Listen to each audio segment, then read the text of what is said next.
Assalamualaikum warahmatullahi wabarakatuh. Perkenalkan, kami dari kelompok 1. Di sini kami akan menyampaikan materi tentang teori-teori manajemen perubahan dan resistensi perubahan. Nah, sebelum mulai membahas materi, di sini saya akan memperkenalkan anggota dari kelompok saya. Yang pertama ada Siti Nuraini, yaitu saya sendiri, lalu ada Eko Widiatmoko, ada Neneng Latifah, dan Sarah Eliani Putri. Nah, sebelumnya apa sih yang dimaksud dengan manajemen perubahan? Manajemen perubahan yaitu suatu proses secara sistematis dalam menerapkan pengetahuan, saran, dan sumber daya yang diperlukan untuk mempengaruhi perubahan pada orang yang akan terkena dampak dari proses tersebut. Lalu di sini ada yang disebut dengan mazhab perubahan, yaitu jalan atau cara peralihan dari waktu ke waktu. Terdapat 4 mazhab perubahan. Yang pertama yaitu ada manajemen tradisional. Manajemen tradisional adalah manajemen yang pada mulanya berkembang secara alamiah yang berorientasi fisik. Siapa yang berkuasa, dialah yang menjadi pemimpin atau manajer. Manajemen ini berprinsip pada garis keturunan. Yang kedua ada manajemen klasik.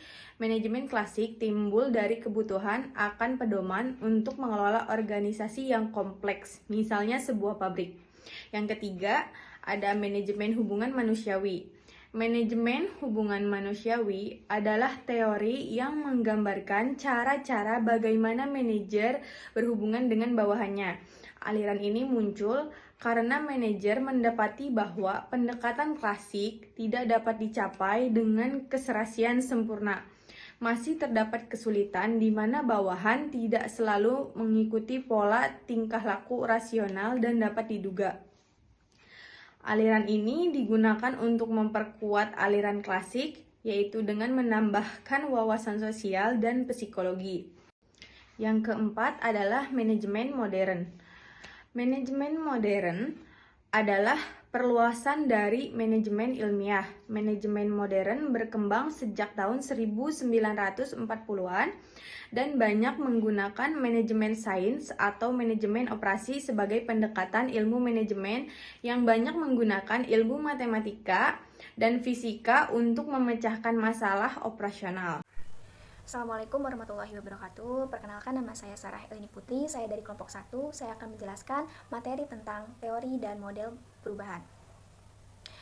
Perubahan-perubahan sosial akan terus berlangsung sepanjang masih terjadi interaksi antara manusia dan antar masyarakat. Perubahan sosial terjadi karena adanya perubahan dalam unsur-unsur yang mempertahankan keseimbangan masyarakat, seperti perubahan dalam unsur-unsur geografis, biologis, ekonomis, dan kebudayaan. Perubahan-perubahan tersebut dilakukan untuk menyesuaikan dengan perkembangan zaman dinamis. Adapun teori-teori yang menjelaskan mengenai perubahan sosial sebagai berikut. Yang pertama ada teori evolusi. Teori ini pada dasarnya berpijak pada perubahan yang memerlukan proses yang cukup panjang. Dalam proses tersebut, ada beberapa tahapan yang harus dilalui untuk mencapai perubahan yang diinginkan. Teori tersebut digolongkan ke dalam beberapa kategori, yaitu yang pertama Unilinear Theories of Evolution, yang kedua ada Universal Theories of Evolution, dan yang ketiga ada Multilinear Theories of Evolution. Yang kedua ada teori konflik. Teori ini menjelaskan bahwa perubahan sosial tidak lepas dari hubungan antara unsur-unsur kebudayaan dalam masyarakat atau kesenjangan budaya. Yang ketiga ada teori siklis. Teori ini menjelaskan bahwa perubahan tidak dapat dikendalikan sepenuhnya dari siapapun dan oleh siapapun. Beberapa bentuk teori siklis adalah sebagai berikut. Yang pertama ada teori Ocelot-Spengler. Menurut teori ini, pertumbuhan manusia mengalami 4 tahapan, yaitu anak-anak, remaja, dewasa, dan tua. Yang kedua ada teori Pitirim A. Sorokin. Teori ini berpandangan bahwa semua keberadaban besar berada dalam siklus kebudayaan yang berputar tanpa akhir. Dan yang ketiga ada teori Arnold Toynbee.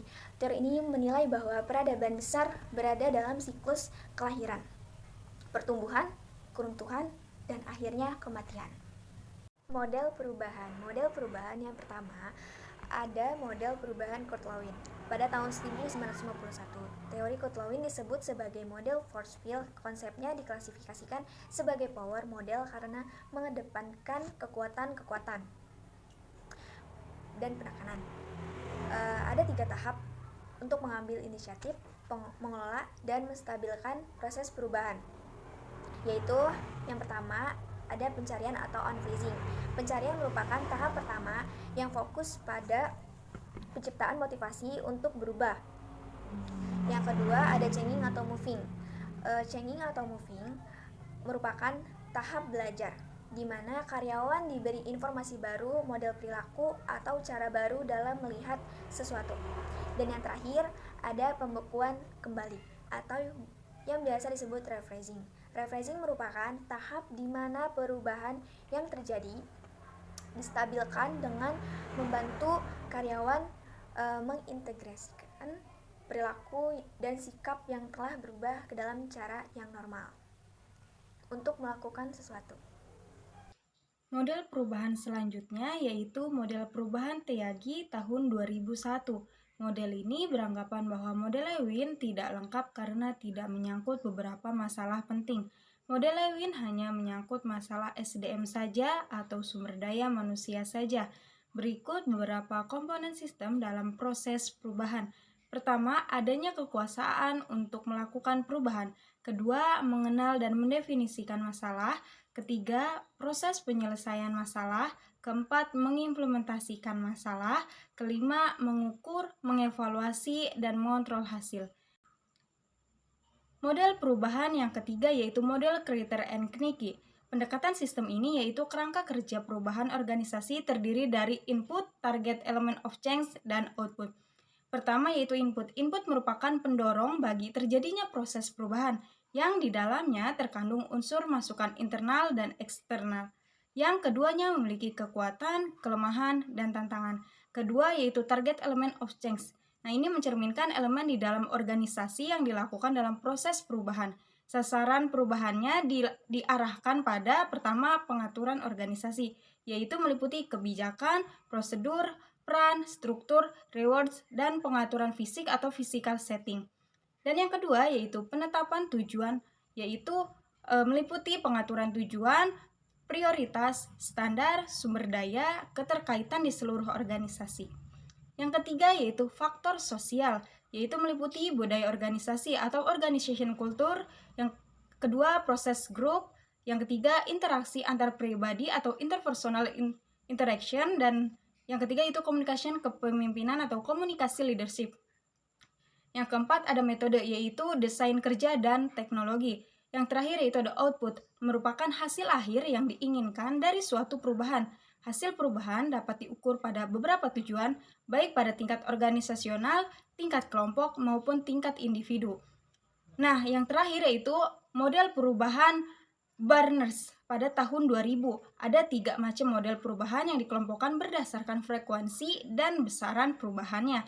Yang pertama, the incremental model of change. Model ini berpandangan bahwa perubahan merupakan suatu proses yang berlangsung secara bertahap. Perubahan dapat terjadi secara bergantian pada masing-masing bagian dalam organisasi secara terpisah. Kedua, the Victor equilibrium model, yaitu model keseimbangan terpotong terjadi jika aktivitas stabil dalam jangka panjang, atau periode equilibrium. Yang ketiga, the continuous transformation model. Model ini merupakan model perubahan yang bertujuan untuk menjaga organisasi agar tetap survive dengan mengembangkan kemampuan untuk mengubah dirinya secara berkelanjutan. Assalamualaikum warahmatullahi wabarakatuh. Di sini kita akan menjelaskan sedikit tentang resistensi perubahan. Apa sih itu resistensi perubahan? Resistensi perubahan adalah suatu bentuk penolakan terhadap perubahan. Biasanya itu kebiasaan atau habit manusia jika dirubah itu secara alamiah diri kita akan menolak seperti itu. Biasanya dalam bentuk perlawanan atau ketidakmauan untuk berubah seperti itu. Dan bahaya resistensi itu sendiri dibagi menjadi 3 ya. Yang pertama itu bahaya yang bersifat menular, karena penolakan itu biasanya kita menularkan ke teman-teman sekitar atau di organisasi. kita memprovokasi atau memberi inputan bahwa oh ini resistensi perubahan ini tidak baik, perubahan ini akan merubah kebiasaan kita atau menghilangkan kenyamanan kita. Yang kedua itu adalah untuk yang kedua itu adalah bersifat melumpuhkan ya atau menghentikan perubahan itu. Untuk yang ketiga adalah menghalang-halangi, di mana sebuah perubahan itu akan dihalang-halangi oleh penolakan dari orang-orang yang di organisasi tersebut. Oke, untuk tingkatan resistensi perubahan sendiri diklasifikasikan menjadi 3 level ya. Untuk yang pertama itu adalah accept plan, yaitu di mana seseorang itu menerima dengan antusias perubahan tersebut. Untuk yang kedua itu adalah indifference, di mana orang itu mulai acuh, tidak peduli, dan niat pekerjaannya sudah mulai berkurang atau bahkan menghilang. Untuk yang ketiga itulah aktif resisten, di mana dia itu mulai untuk memperlambat pekerjaan atau mengambil waktu istirahat yang terlalu panjang sehingga produktivitas itu akan menurun. Sedangkan untuk bentuk resistensi sendiri dibagi menjadi 2 ya, yaitu bentuk individu dan bentuk organisasi. Nah, bentuk individu itu lebih mudah ya untuk mempengaruhi ya, karena hanya per individu saja yang menolaknya. Tapi kalau untuk yang bentuk organisasi itu cenderung lebih sulit karena komposisinya lebih banyak, jadi lebih sulit untuk merubah penolakan tersebut. Oke, untuk mengatasi resistensi sendiri, yang pertama adalah membentuk suasana organisasi pembelajar, di mana kita bentuk wadah atau ruang untuk kita itu sharing pengetahuan, sharing pengalaman seperti itu. Untuk yang kedua itu adalah membentuk dinamika politik, di mana kita bentuk politik untuk orang-orang itu bisa menerima perubahan tersebut. Oke, untuk yang ketiga itu adalah menghargai perilaku konstruktif ya, di mana kita memberi benefit atau memberi hadiah untuk orang-orang yang mampu menjalankan perubahan dengan baik, seperti itu, sesuai target. Untuk yang terakhir itu yang keempat itu adalah kita didik angkatan baru yang dengan perubahan yang baru, dengan training yang baru, seperti itu. Oke, yang terakhir adalah strategi untuk mengatasi perubahan. Itu dibagi menjadi 5 ya. Untuk yang pertama itu adalah pendidikan dan komunikasi, di mana kita memberikan knowledge, memberikan ilmu, training, di mana dampak perubahan atau dampak dari hal yang akan dirubah itu akan memberikan dampak positif bagi karyawan-karyawan. Yang kedua adalah pelibatan atau kesertaan. Jadi kita merangkul semua karyawan atau member kita untuk terjun ikut berperan dalam perubahan tersebut. Oke, untuk yang ketiga adalah fasilitas dan dukungan, di mana sebagai bentuk keseriusan dari manajemen itu adalah kita memberikan fasilitas untuk mencapai sebuah tujuan perubahan tersebut. Untuk yang ketiga atau yang keempat itu adalah negosiasi, karena kita itu berbicara langsung, bernego langsung dengan karyawan, membicarakan dampak yang akan diterima jika perubahan tersebut akan dilakukan. Untuk yang terakhir atau yang kelima itu adalah pemaksaan ya, atau bisa dikatakan harus memilih. Kamu harus memilih di antara 2 pilihan, berubah atau enggak, seperti itu. Karena itu bentuk atau usaha terakhir untuk mencapai sebuah perubahan. Nah, teman-teman, di sini ada satu kata motivasi yang berbunyi kemajuan tidak mungkin dicapai tanpa perubahan, dan mereka yang tidak dapat merubah pikiran tidak dapat merubah apapun. Nah, mungkin itu saja presentasi dari kelompok kami. Kurang lebihnya kami mohon maaf. Wassalamualaikum warahmatullahi wabarakatuh. I'm happy in your company with no emotion, 'cause my love deserves to be free.